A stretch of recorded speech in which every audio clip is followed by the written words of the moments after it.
కుక్కర్‌లో వెజిటబుల్ పులావ్ చేయాలనుకుంటున్నారా? అయితే ఈ వీడియో మీకు చాలా హెల్ప్ అవుతుందండి. చూడండి ఇక్కడ రైస్ చూడండి అస్సలు ఎంత బావుందో పొడి పొడిగా అంటుకోకుండా చాలా బావుంది కదా! సో, ఇలా రావాలంటే మనం కొన్ని టిప్స్ అయితే పాటించాలనమాట. సో, దీనికోసం అయితే ఫస్ట్‌గా మనం హాఫ్ అన్ అవర్ లేదంటే 45 మినిట్స్ ముందు ఒక గ్లాస్ బియ్యం తీసేసుకొని నీట్‌గా 2, 3 సార్లు వాష్ చేసేసుకొని నానబెట్టేసుకొని పక్కన పెట్టేసుకోవాలండి.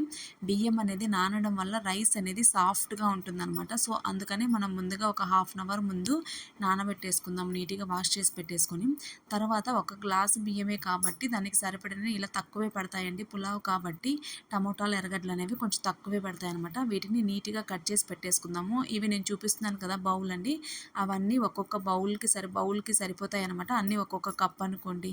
తర్వాత అయితే మసాలా కోసము మిక్సీ జార్‌లో ఒక 2 పచ్చిమిర్చి వేసేసుకొని, ఒక 7, 8 వెల్లుల్లిలేసుకుందాము. తర్వాత కొంచెం అల్లం ముక్క వేసేసుకుందాము. వీటితో పాటు వాష్ చేసి పెట్టుకున్న కొంచెం పుదీనా అనేది యాడ్ చేసేసుకుందాం అనమాట. ఈ పుదీనాతో పాటు ఒక స్మాల్ సైజ్ ఆనియన్ అనేది కూడా యాడ్ చేసేసుకొని మిక్సీ పట్టేసుకొని, సో ఇలా చూపిస్తున్నాను కదండి ఇక్కడ ఈ ఈ రకంగా ఉంటే చాలనమాట. మరీ సాఫ్ట్‌గా ఏం అవసరం లేదు.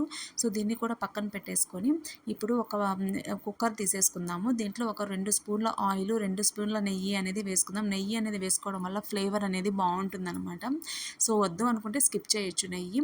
తర్వాత వచ్చేసి మీరు దీంట్లో వచ్చేసి కొంచెం చెక్క, మొగ్గ, 2 యాలకులు, తర్వాత ఒక 5, 6 జీడిపప్పులు అనేవి వేసేసుకుందామండి. వీటితో పాటు మనం తరిగి పెట్టుకున్న ఆనియన్స్ అనేవి వేసుకుందాము. ఈ ఆనియన్ అనేది బ్రౌన్ కలర్‌లో వచ్చేంత వరకు వేయించుకోవాలనమాట. సో చూస్తున్నారు కదా! ఇలా మెల్లగా కలుపుకుంటూ బ్రౌన్ కలర్ వచ్చేంత వరకు ఆనియన్స్ అనేవి వేయించుకుందాము. ఇక్కడ చూడండి ఆనియన్స్ అనేవి బ్రౌన్ కలర్‌లో వచ్చేసాయి కదండీ! ఇప్పుడు మనం కట్ చేసి పెట్టుకున్న టమోటా అనేది యాడ్ చేసేసుకుందాము.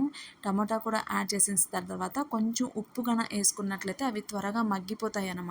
సో చూడండి ఇలా ఉప్పు వేసేసుకొని మగ్గనిచ్చిన తర్వాత ఆయిల్ అనేది సపరేట్ అయింది. అంటే ఉడికిందనమాట. సో ఇప్పుడు మనం కట్ చేసి పెట్టుకున్న వెజిటబుల్స్ ఒక్కొక్కటిగా యాడ్ చేసేసుకుందాము. బీన్స్, ఒక కప్పు బీన్స్, ఒక కప్పు క్యారెటు, తర్వాత వచ్చేసి ఒక కప్పు ఉల్లగడ్డ, తర్వాత వచ్చేసి పచ్చి బఠానీలు మనం నానబెట్టుకున్నాం కదండి. మీరు రాగా కానీ తీసుకున్నట్లయితే నానబెట్టుకోండి. ఫ్రోజన్ అయితే డైరెక్ట్‌గా కూడా వేసేసుకోవచ్చు అనమాట.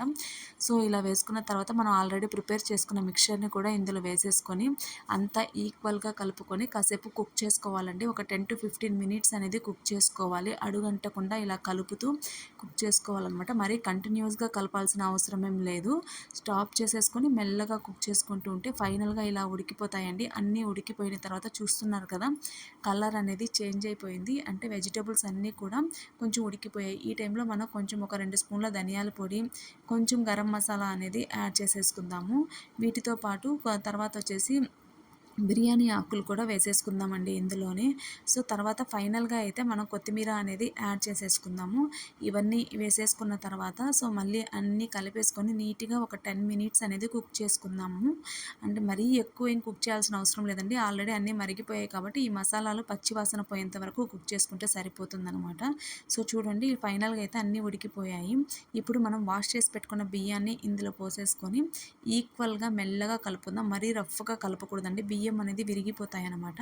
సో మెల్లగా ఇలా కలిపేసుకుందాము. కలుపుకున్న తర్వాత నేను ఒక గ్లాసు బియ్యానికి కాను 1.5 గ్లాస్ వాటర్ అనేది తీసుకుంటున్నాను అనమాట. ఇది బాస్మతి రైస్ కాబట్టి 1.5 గ్లాస్ సరిపోతుందండి. మామూలుగా మనం ఇంట్లో వేరే రైస్ ఏదైనా యూజ్ చేస్తున్నట్లయితే కొంచెం పాత బియ్యం అయినట్లయితే 2 గ్లాసుల వరకు కూడా నీళ్ళు అనేది పోసుకోవచ్చు అనమాట ఎసురు. మనం తీసుకునే బియ్యాన్ని బట్టి ఎసురు అనేది పోసుకోవాల్సి వస్తుంది. సో ఇది బాస్మతి రైస్ కాబట్టి 1.5 గ్లాస్ అయితే సరిపోతుందనమాట. లేదు మీరు పెరుగు యాడ్ చేసుకున్నట్లయితే మరీ ఎక్కువ నీళ్ళు కూడా పట్టదనమాట. కొంచెం తక్కువే పడుతుంది పెరుగు వేసుకున్నట్లయితే బిర్యానీలో. నేను పెరుగు వేయలేదండి, స్కిప్ చేసేసాను. సో మా ఇంట్లో పెరుగు తినరు కాబట్టి నేను పెరుగు వేయట్లేదు. తర్వాత వచ్చేసి దీంట్లో ఫైనల్గా అయితే ఏదైనా రుచికి ఉప్పు సరిపోయిందో లేదో చూసుకొని ఉప్పు యాడ్ చేసుకొని నిమ్మరసం అనేది పిండేసుకుందాం అనమాట. తర్వాత ఇలా విజిల్ సెట్ చేసేసుకొని కుక్కర్ని 3 విజిల్స్ వచ్చేంత వరకు స్టవ్ మీద పెట్టేసుకుందాము. విజిల్స్ వచ్చేసాయి కదండి, చూస్తున్నారు కదా. ఇలా హాట్‌గా ఉన్నప్పుడు ఓపెన్ చేయకూడదండి. ప్రెషర్ అంతా తీసేసి మనం ఓపెన్ చేయాలి.